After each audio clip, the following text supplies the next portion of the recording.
Hi, everybody. It looks like Mother Nature has decided that I should learn some new technology a lot faster than I had expected to. So, in case we do not have classes on Monday the 15th, I've put a couple of voiceover PowerPoints in here so that we can kind of continue on. There's also activities that go along with both of them. So, we looked at subject matter and theme last week. Now we're going to look at tone and mood. Tone and mood are also ways that we can look at a painting and try to get some sort of context from it. Okay, so let's do a little quick review here. Subject matter, very specific. Don't overthink it. It's what do you see in the artwork? What are you seeing? The theme then relates to the meaning of a painting. The theme is broader, it's deeper, and probably you would use theme in conjunction with mood and tone as you're going through this. A lot of these, uh, even though we are talking about them as separate pieces of a puzzle, they all really go together. And sometimes you're actually looking at all of it at the same time. So, just to give an example, here is Edward Hopper's Nighthawks. Subject matter, very simple. You've got a diner, you've got four people in the diner. The outside, the streets are empty. So it could be nighttime, could be late afternoon, but you don't see anybody else in the composition except for the four people in the diner. Okay, the theme, however, could be different than just four people in a diner. Okay, the theme could actually be deeper than that. In fact, we'll talk about it a little bit later. Edward Hopper has a tendency to focus on a particular theme and find some very interesting ways to portray that. Okay, tone, mood, and composition. Tone and mood are additional ways that we can create an understanding of the context of a piece of artwork. Composition also plays into that, but that has to do with the elements and principles of art that we're actually going to get to in the next two units. So mood, it's the atmosphere. Think about the moods that you have. You could be happy, you could be sad, you could be mad, you could be glad, you could be depressed, whatever. Thinking about those kinds of human moods, the artist is trying to convey those kinds of moods, but they're doing it nonverbal and they're doing it with mostly color, brushstrokes, composition, how they put everything together. Tone, the tone of the tone of a piece of artwork is a little like your tone when you're talking. I don't know how many of you have heard it, but I heard this a lot of times growing up. My mother would say, "Don't you use that tone of voice with me." And she usually had a good reason to say that. I was kind of a sassy child. Um, when my daughter was younger, her tone of voice usually was accompanied by an eye roll, and always just really got me. But those are ways, to set the tone for things. It's not so much what you say, it's how you say it. So in this case, we're going to see that two artists can be saying the same things, but they can be saying it in very different ways. Okay, here we have two artworks. They have the same subject matter. It's obvious by the title of the artworks. They're both Adoration of the Shepherds. The one on the left is by Giorgione.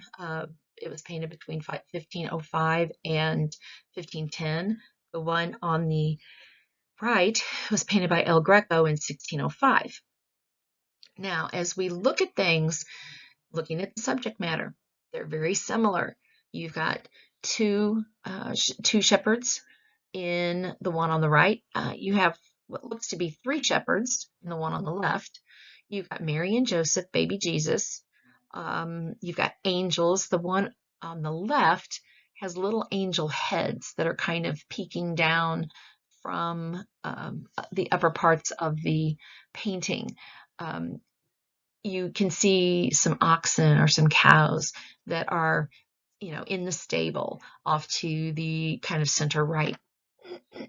We don't see any animals, but we have angels again. This time they're full-bodied angels. If you notice on the Adoration of the Shepherds by Giorgione, if you look at the figures, there's a very definite distinction between the two groups. So there's a separation. The shepherds are spaced away from Mary and Joseph and the baby Jesus. The angels are way up at the top and looking down. It almost seems like there's a class separation. You can see that even the clothing on Mary and Joseph are more vibrant colors, richer looking than the clothing that's on the shepherds. So we're almost getting a feeling of two different classes of people. In Adoration of the Shepherds by El Greco, we can see we've got some vibrant colors in there as well between Mary and Joseph, similar colors. But this time the composition has the shepherds actually kind of encircling the Holy Family. So everything is interacting a little bit different. The angels even are looking down because they're more full figure now. They're closer to the other figures. So again, there's a little bit more of an interaction there. Other than the angels and the people, we're not seeing much of anything else. Everything else is in the shadow. Whereas Giorgione's, you have a very nice outdoor kind of scene. Very calm, very pastoral, lots of greens. Looks like it's daytime, so it's got more even lighting. El Greco's looks like it probably was inside a building. It's darker there. We're not seeing much of the background. And if you look at the lighting source with El Greco's, while Giorgione's is more of an overall light source, the one for El Greco is actually looks like the lighting is coming from baby Jesus. You look at the shadows that are on the people, the angels, the rocks, those kinds of things. It's like the light is coming from baby Jesus. And so in his case, that lighting source creates the center of interest. Okay? And he may be putting more emphasis on the Christ child than Giorgione did in the other.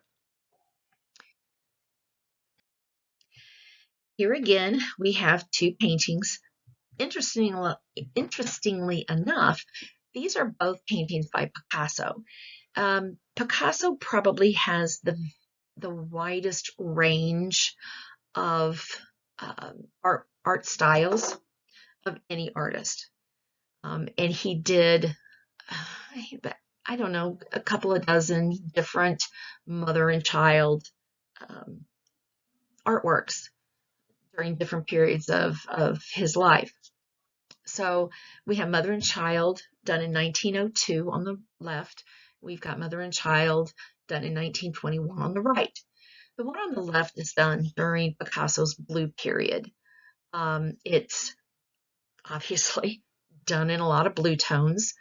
The colors have a tendency to indicate more of a depressing more of a, I don't know, more of a stark kind of dismal kind of setting. But we have the little boy, the child, is very bright. So it's like the child is this brightness in this, encompassing gloom.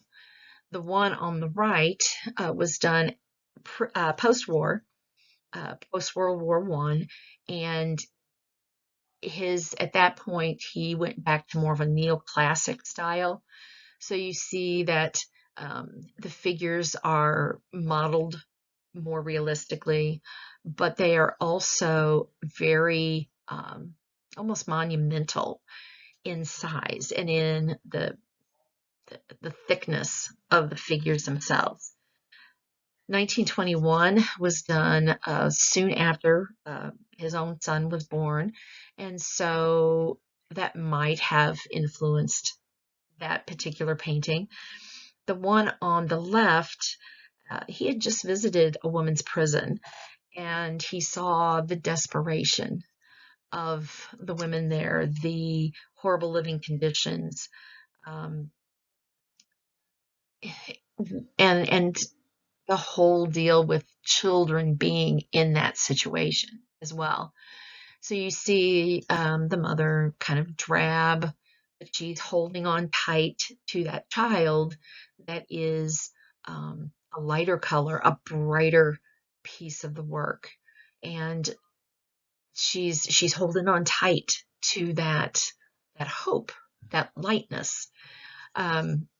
The one on the left, or the one on the right, sorry, is a baby that's playing. It's more of an open stance. So the way the mother is sitting, it's more open. So it would invite the child to get up and play and do things on its own. Whereas the one on the blue, mom's got that baby wrapped up. Mom's not going to let go of that baby. All right, going back to our Nighthawks by Edward Hopper, we talked about the subject matter, what's going on. The theme, the tone, and the mood, we're going to kind of work on together. Because just at first glance, it could be diner, it could be people, getting together after work. It could be a lot of different kinds of things. The tone helps us a little bit. So the the lighting is very bright inside the diner. It's very dull and dark on the outside. The lighting source on the outside, um, the direction that it is, could indicate that the lighting is coming from a street light. So it could be nighttime. If you notice, the streets are empty. There's nobody moving around this diner. So that could give us an indication that this is more late at night, where there aren't a lot of other people out walking around, going from one place to the other. Inside, it's brighter. It's got more hope. You've got people that are dressed the style of 1942, but even at that, the two men, the colors of their clothing kind of blend into that background. The man behind the counter, the woman, they both have brighter colors on. Even though you've got these four people all in this diner, again, they're together, but they're separated. Um, what's the saying? People can also be alone in a crowded room. Okay, kind of that way. Even the couple, the body language is keeping them separated. So the mood inside the diner, it looks bright, hopeful. Outside, it looks kind of depressing, dark. So, it's an all-encompassing thing. Edward Hopper actually the focus of much of his work was on isolation and the way people isolate themselves. And so we can kind of see that in here. You've got, again, people, even though they're all together in this diner, they're isolating themselves. They're not really talking to each other much more than, giving the guy behind the counter an order. And so there's a very, definite together but alone kind of idea. Okay, so now if we were in class, I'd have you get into groups of 3, but you're going to use a pair of artworks and you're going to answer the following questions. What's the subject matter? What's a theme? What's the tone? What's the mood? How are they similar? How are they different? All right, in this case, if we are not in class together, then I want each one of you to pick a pair of the artworks. So we have Composition 7 by Vasily Kandinsky, done in 1913, and Bergson by Paul Klee, done in 1928. So you would pick that pair. Don't mix and match through there. Most of the pairs are similar in subject matter, yet different. Okay, so you need to look at, what is the subject matter of each one, even if it's the same subject matter. Say Composition 7 subject matter is where Bergson's subject matter is this. Use complete sentences, refer to the piece of artwork that you're actually writing about. So you need subject matter, you need the theme, you need to say what is the mood of each one. What are you gathering from the entire piece of artwork as far as the theme, the mood, and the tone. And then tell how they are alike.